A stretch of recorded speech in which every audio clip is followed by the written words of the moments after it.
మాకు మాకు ఈ వయసులో మేము మా మా మా కొడుకు కూతురుతో మాట్లాడడం అంటే కష్టం. పోతాత ఎన్ని 30 సంవత్సరాలు చేసావు, ఏం తొక్క తీసుకొస్తున్నావు 1000 రూపాయలు, మా డాడీ ర్యాపిడో కొట్టి 1000 రూపాయలు తెస్తున్నాడు రోజుకి, 1000 రూపాయలు తెస్తున్నాడు, నువ్వేం పెద్ద ఫోజులు కొడతావు అంటారు. నాకు మరి కొడుకు కూతురు మనవరాల దగ్గర కూడా మా మర్యాద తీసేస్తున్నావు నువ్వు. నీకు మనవరాలు ఉంటే తెలిసేదే, నీకు మనవరాలు లేదు, కొడుకు లేదు, కూతురు లేడు, ఏం న్యాయం అమ్మా ఇది? ఎంత ఎంత ఇది సిగ్గుచేటి చెప్పుకోవడానికి. ఆ 1000 రూపాయలు మాత్రం ఫస్ట్ కల్లా వేసేస్తాడు, లేదని కాదు. కానీ అది దాన్ని 10 సార్లు లెక్క పెట్టుకోవాలి నేను. అమ్మా మా మోదీ షాప్ వేసాడు, మా ప్రియుడు 1000 10 సార్లు లెక్క పెట్టుకో. 10 సార్లు లెక్క పెట్టుకున్నా వేయగా తల్లి, 10,000 ఎట్లా అవుతుంది? ఒకడు అంటాడు, ఎవరు ఈ రాజకీయ నాయకులు, 1000 ఇవ్వడమే కష్టం, దాంతో పండగ చేసుకోండి. పండగ చేసుకోవాలా మేము? మీరందరూ పెద్ద పెద్ద 5 స్టార్ హోటల్కి వెళ్ళి ఒక వెయిటర్ టిప్ ఇస్తారా మీరు 1000 రూపాయలు? ఒక 1000 మీ స్తోమత ప్రకారంగా దాంట్లో రాసేస్తారు 1000 రూపాయలు. మేము నెలకి 1000 రూపాయలు పెన్షన్ తీసుకోవాలంటే నీకు ఎంత సిగ్గుచేటయ్యా నీకు? మీరు కొంతమంది ఎంపీలకే తెలియదట మాకు 1000 రూపాయలు పెన్షన్ వస్తుందని. ఇది ఫేక్ న్యూస్ కాదు తల్లి, పక్కా న్యూసా.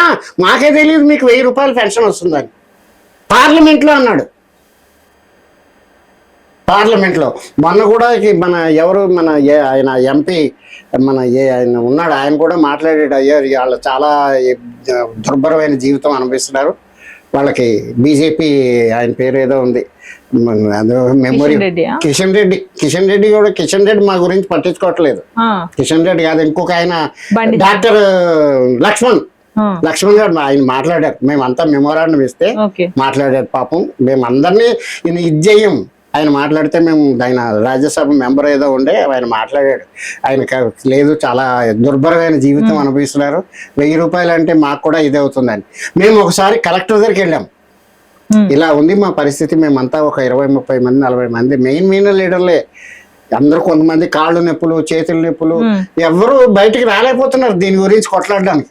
ఏదో మాకు కొద్దిగా భగవంతుడు శక్తి ఇచ్చాడు కాబట్టి మేము 10 మందికి మంచి అవుతుందని తిరుగుతున్నాం. ఏమో ఇవాళ కాబట్టి రేపు నాది హార్ట్ అటాక్ పోవచ్చు. మన ఫ్యూచర్లో ఉన్న వాళ్ళకైనా మంచి అవుతుందని మేము కొట్లాడుతున్నాం. మా బతుకు బస్ స్టాండ్ చేసేసావు నువ్వు, మా బతుకుని బస్ స్టాండ్ చేసావు లేదని కాదు, ఫ్యూచర్లో ఉన్న వాళ్ళు వాళ్ళకన్నా కొన్ని మంచి చేయను. అంటే మీరు ఉద్యోగంలో ఉన్నప్పుడు మీ కాంట్రిబ్యూషన్ నుంచి గవర్నమెంట్ వెళ్ళింది. మరి గవర్నమెంట్ నుంచి ఇప్పుడు ప్రస్తుతం మీకు రిటైర్ అయిన తర్వాత వస్తుందా? మీరు ఏదైతే కాంట్రిబ్యూట్ చేశారో అదే 1000 రూపాయలు, అదే 1000 రూపాయలు. నాది నా క్యాష్ మా లెక్కల ప్రకారంగా 11 lakhs 12 lakhs ఉంది నా పైసా. 11 lakhs కి 12 lakhs కి నువ్వు గవర్నమెంట్ మామూలుగా ఇంట్రెస్ట్ ఎంత వస్తుందమ్మా? ₹1 కానీ 40 పైసలు అని 50 పైసలు, అది కూడా లేదు. నాకు 11-12 lakhs ఉంది నాది. 12 lakhs నాకు ప్రావిడెంట్ ఫండ్ ఆఫీస్లో నా కంట్రిబ్యూట్ చేసింది ఉంది. కనీసం దాని మీద వడ్డీ కాడో నీకు 6-7 వేల రూపాయలు వస్తుంది, ₹1 వడ్డీ అయినా కూడా. మాకు ఇచ్చేసి అది ఎక్కడ ఇస్తాం మేము? అది ఎక్కడే వస్తాం? మరి మా డబ్బు మాకు ఇయ్యా, అది ఎక్కడ ఇస్తామంటారు? మరి ఎందుకు ఎక్కడ నిర్లక్ష్యం జరుగుతుంది తాత? ఇది ఎక్కడి నుంచి నిర్లక్ష్యం అంటే, దీన్ని ఏం చేశారంటే మొత్తము వ్యవస్థ అట్లా, ప్రావిడెంట్ ఫండ్ చీఫ్ కమిషనర్ వీళ్ళంతా మీరు ఇది గిటా మీరు ఇంక్రీజ్ చేస్తే ఫ్యూచర్లో చాలా కష్టమవుతుంది. వీళ్ళు ఇప్పుడు 25,000 మినిమం ఉంది కదా, 25,000 వరకే, 15,000 వరకే, ఇప్పుడు 25,000 చేశారు. 25,000 వరకు పిఎఫ్ కట్ అవుతుంది. అయితే కట్ అవుతుంది, వీళ్ళకి దాని మీద ఇంత పైసా ఇవ్వాలంటే చాలా కష్టము. మీరు అని దాన్ని ఫైల్ని మెయిన్ ప్రావిడెంట్ కమిషనర్లే ఆపేస్తున్నారు. దీన్ని ఐఏఎస్ ఆఫీసర్స్ వాళ్ళకి అంతా తప్పుడు సమాచారం ఇస్తున్నారు గవర్నమెంట్కి. నిర్మలా సీతారామన్కి అర్థమైందా? నిర్మలా సీతారామన్కి, ప్రధానమంత్రికి, ఈ ఫైనాన్స్ సెక్రటరీకి, వీళ్ళందరికీ తప్పుడు సమాచారం ఇస్తున్నారు. ఇది తప్పుడు సమాచారం. మరి మీకు లక్షల రూపాయలు జీతాలు ఉన్నాయే, మీరు రిటైర్ అయినా కూడా some lakhs of rupees pension వస్తుంది. మరి మేమేం చేసాము? మీ దగ్గర మేము దాచుకున్నందుకు మాకేమో 1000 రూపాయలు ముష్టేస్తావు, నువ్వేమో వేలకు వేలు పెన్షన్ తీసుకుంటావు నువ్వు. మరి ఏం చెప్తారు ఫైనల్ గా గవర్నమెంట్ కి ఏం చెప్తారు? గవర్నమెంట్కి ఏమంటున్నామంటే మా డబ్బు మాకు ఇవ్వండి. ఉమ్, ఇప్పుడు ఆసరా పెన్షన్లు ఇక్కడ 2,000 ఇస్తున్నాడు, ఆంధ్రాలో 4,000 ఇస్తున్నాడు. ఉమ్, అంతకంటే ఘోరం అమ్మా. ఉమ్, ఉమ్. ఇప్పుడు నీ జేబులోంచి ఇవ్వమని చెప్పలేదుగా అమ్మా, మీకు నీ జేబులోంచి ఇవ్వమని చెప్పడం లేదు. మీరు దాచుకున్న డబ్బులే మా దాచుకున్న డబ్బులు మా ముఖాన్ని పడేయండి. ఉమ్, తప్పు కదా ఇది. మీకు నేనేమంటున్నా, నిర్మలా సీతారామన్ తెలీదా? ఆమె కూడా ఆయన కూడా ఒక టీవీ ఛానల్లో పనిచేస్తాడు, పరకాల ప్రభాకర్ ఎవరో.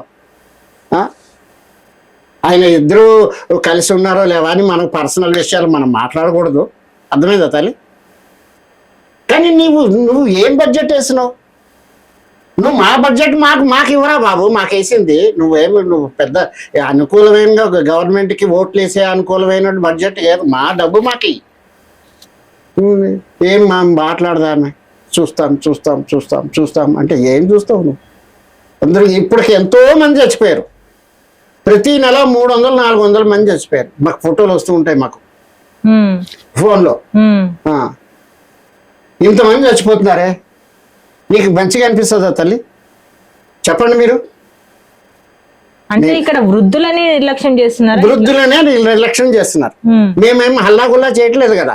రాళ్ళు కొట్టుడు, బస్సులు ఆపుడు, లేకపోతే ఇంకోటి చేస్తే మాకు ఇమీడియట్లీ రెస్పాన్స్ వస్తుండే. మేము ఈ వయసులో పోలీసు వాళ్ళు దెబ్బలు తినగలుగుతామా మేము? ఇప్పుడు నాలాటోడు బీపీ ఎక్కువైపోయావు, రాయి పెట్టి కొట్టాను అనుకోండి, కొట్టి చంపేస్తారు అక్కడే. హాస్పిటల్ తీసుకెళ్ళడానికి కూడా ఎవడో ఉండడు అక్కడ. అర్థమైందా బిడ్డ? ఇది మా పరిస్థితి. ఎట్లా చెప్పాలి మీకు? ఏ విధంగా చెప్పాలి మీకు? మీ ఎవరినైనా చంపాలా లేకపోతే మేము చావాలా?